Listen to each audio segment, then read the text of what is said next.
Bonjour à tous et bienvenue pour cette nouvelle vidéo. Alors je tiens à remercier M&M, donc un utilisateur YouTube qui m'a envoyé un lien sur la sortie imminente de la FimiPalm 2. Alors j'étais pas du tout au courant qu'il y avait une FimiPalm 2, alors du coup j'étais très étonné de voir le lien qui était donc en précommande sur Banggood. J'ai mis le lien en dessous de cette vidéo si ça vous intéresse. On va faire un petit récap rapide de cette FimiPalm 2 et notamment voir ce qui nous attend en termes de nouveautés.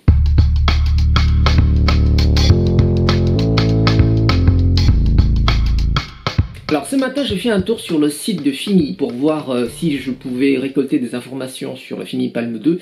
Et en fait leur site est...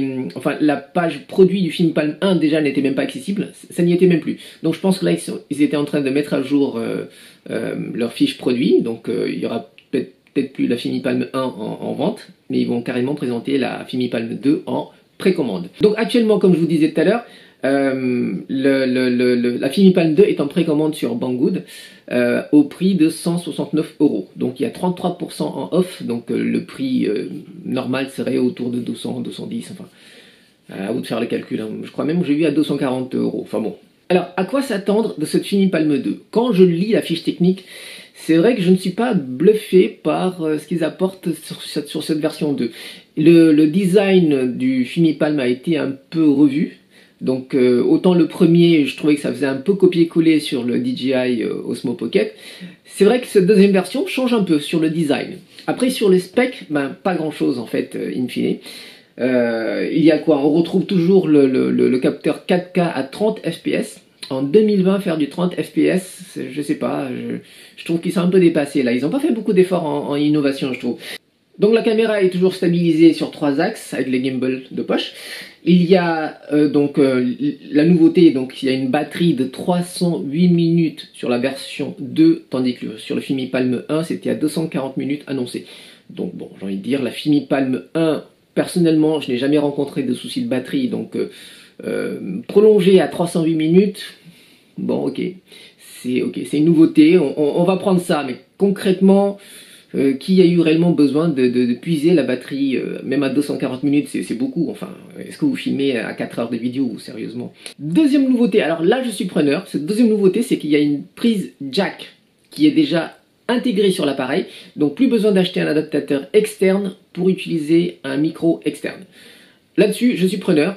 Évidemment, est-ce que je vais me mettre 250 € ou 200 € pour m'acheter une version 2 juste pour avoir les prises jack? Je suis pas sûr, à moins que vraiment il y a un rendu à l'image qui diffère vraiment de la première version. Voilà, c'est pas encore une nouveauté révolutionnaire. Ils annoncent une amélioration de leur micro. Donc là, je sais pas, est-ce que ce sera... ils vont intégrer d'autres micros comme le Osmo Pocket 2, où ils ont intégré 4 micros au lieu de 2. Voilà, je ne sais pas encore, donc on verra quand la bête sortira. Mais c'est vrai qu'annoncé comme ça en termes de nouveauté, j'ai pas trouvé qu'il y avait une valeur ajoutée. Donc il y a toujours ce grand angle de 128 degrés, donc comme sur le Fimi 1, donc là ce n'est pas non plus une nouveauté, hein, c'est toujours la même chose. Il y a donc une détection de visage, donc peut-être que ce sera un petit peu mieux que sur la première version, même si je n'avais rien à dire sur la première version. Et toujours donc du 4K à 30 images par seconde à 100 mégabits de compression. Alors, une autre nouveauté effectivement, c'est aussi le pas de vis en bas de la caméra et non plus sur le côté. C'est un plus. C'est sûr que par rapport à la Fimi 1, bon, j'étais un peu déçu du pas de vis, mais là c'est vraiment en bas, donc ça correspond parfaitement à ce qu'on peut attendre de cette caméra. Pour autant, est-ce que je mettrais 200 € pour racheter juste pour le pas de vis? Je suis pas sûr. Encore une fois, je vous dis, on va attendre la sortie du produit afin de faire les premiers tests. Mais c'est vrai que cette année 2020, je suis quand même resté sur ma faim concernant beaucoup de produits. L'Osmo Pocket 2, c'est pareil. J'ai pas trouvé de grandes innovations. Ils sont toujours restés sur le même capteur, quoique un petit peu plus grand. Sur la partie audio, l'Osmo Pocket a apporté une petite nouveauté, c'est le fait de pouvoir capter sans fil. Bon, bah aujourd'hui je fais la même chose avec mon Osmo Wireless, ça marche aussi pareil, donc j'ai envie de dire, oui c'est une innovation si vous n'êtes pas déjà équipé, mais est-ce que pour autant celui qui a le Osmo Pocket 1 passera pour le 2 juste pour ça? Je suis pas sûr. Pareil pour le One X2, l'Insta360 One X que j'ai, je trouve ça génial, ils ont sorti le One X2, alors pareil, il n'y a aucune nouveauté à part une batterie plus grosse. Concrètement les mecs, je trouve qu'en 2020, il n'y a plus vraiment d'innovation. Alors est-ce que c'est lié à cette crise sanitaire ou pas? Je ne sais pas. Je pense que oui, parce que qui dit confinement dit moins de voyages, donc moins de déplacements, donc moins d'utilité d'avoir une caméra. Alors dans ce cas, les mecs, ne faites pas des versions 2, restez juste à la version 1 et puis attendez que ça se passe pour sortir avec d'autres nouveautés, parce que là concrètement c'est juste du marketing pour du vent. Sortir des versions 2 avec une batterie plus grosse, mais avec les mêmes specs, je vois vraiment pas l'utilité. Évidemment, ce que je vous dis là n'engage que moi. Bien sûr, on va attendre la sortie vraiment du produit du Filmipalm 2 avant de lancer une conclusion dessus. Mais c'est vrai que voilà, juste au premier coup d'œil sur la fiche technique, je n'ai pas trouvé ça hyper excitant. Voilà, je ne sais pas ce que vous en pensez. Alors moi, une petite nouveauté, c'est que là en ce moment, c'est le Black Friday, bon, avec toute la polémique qui s'ensuit sur Amazon et tout, enfin bref.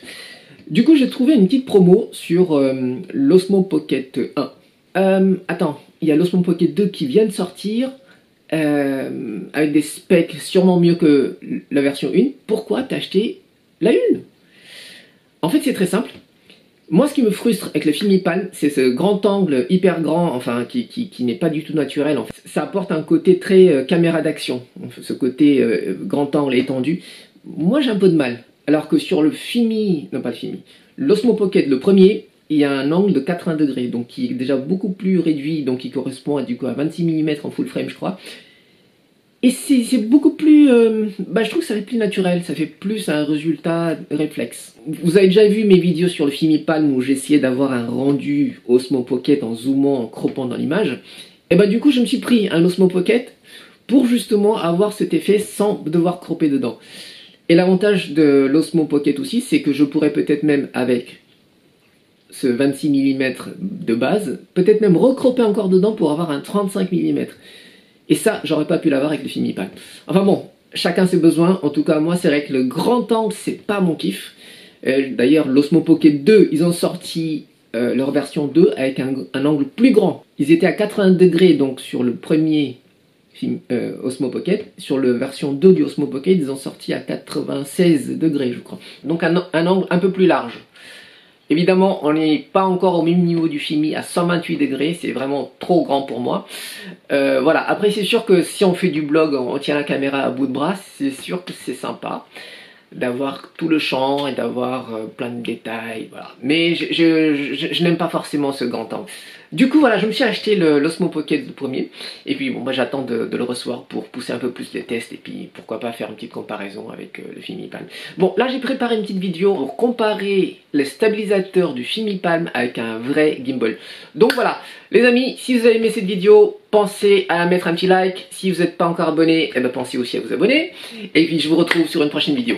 Allez, à bientôt les amis, bisous!